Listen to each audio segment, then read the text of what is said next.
Buying stocks is actually very easy.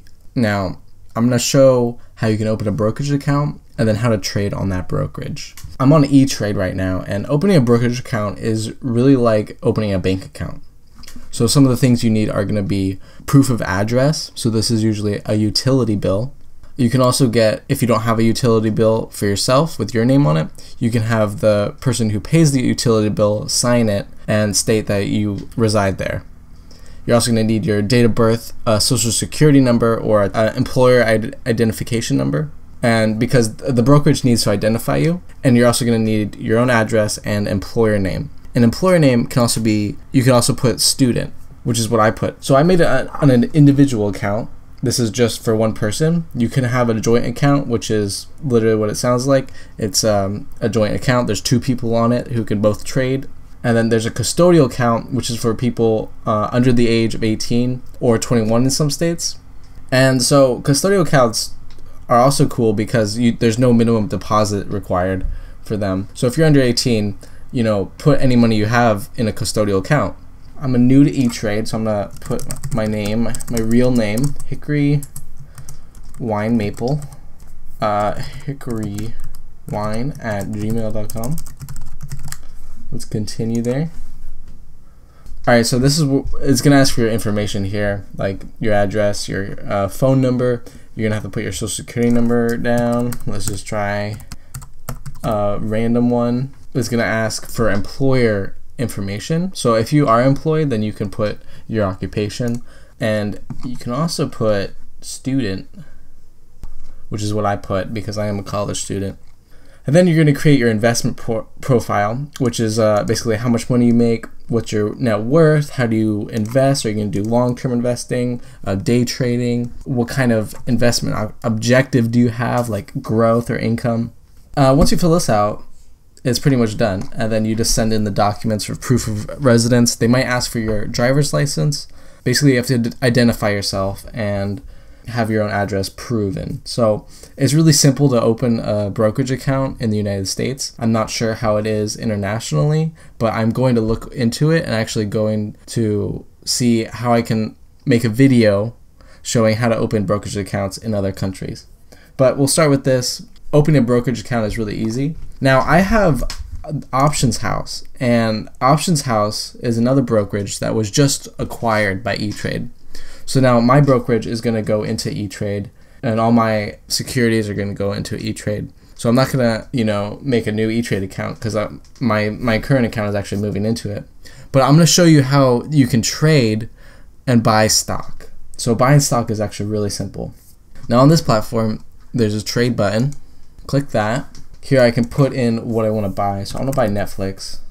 This is where you pick what kind of security or derivative you want to buy. See, they have a lot of options right here. I mean, this is OptionsHouse, so but we're gonna buy stock. Now it says here position. This is how many shares I have right now, and I have 5. And then we have the bid and the ask. So the bid is what people are willing to pay to buy the share, to buy a single share, and the ask is what people are willing to sell the single share at. So it works like an auction. And I'm going to show you here. So right here we have the action, which is of either buy or sell. Now I want to buy, and I want to buy 100 shares because I'm filthy rich. Okay, so when you choose to put in an order, you want to be around the middle. I mean, if you're paying, you want to pay less for the share, right? Or if you're selling, you want to get more for it. But if you're around the middle, you kind of compromise to get the share as soon as you can. So right here, price type, market is buying at the highest price. Limit is choosing your own price. So right here, I can bring it to the midpoint, and that's $162.29. This is the price, and you can also put in a price. Like I could put in $100, and that could go. But it's not gonna. I'm not gonna get 100 shares at $100 because no one's selling it at $100. So I have to be, around the midpoint. And the reason you do the midpoint is just to get the order quickly, because sometimes the stock can just jump to like 164 and then you missed it because your order didn't fill right away. Automation, you don't need to pay attention to it. Special handling, you don't need to pay attention to. The duration you should pay attention to because this is how long your order will sit until it is filled. And filled means the 100 shares is in your account. So day means you put the order in and it will be there for the entire day until it gets filled. And there's also these others that you can do, but I recommend day for now. And then so down here, the estimated amount you will spend, 16,000. So this is how much you're paying for the 100 shares. And here's also a description of it. And right here on OptionsHouse, you have this snapshot analysis. I'm not sure if any other brokerages have it, but probably. And this is showing your risk profile. And your risk profile is seeing how much profit you can make and how much you could also lose. So when you buy stock, you can lose infinite, as in the stock can go to zero, and you can make infinite, as in the stock can go as high as it can. That's why it shows max profit infinite here, and you don't have a probability. But with options, you will have a probability because there's usually a set limit to how much you could lose or a set limit to how much you can make. Now back to our order ticket.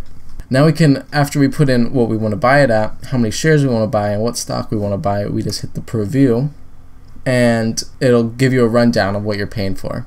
So the debit is how much I'm spending, and then there's the commission, and this is how much total I'm spending.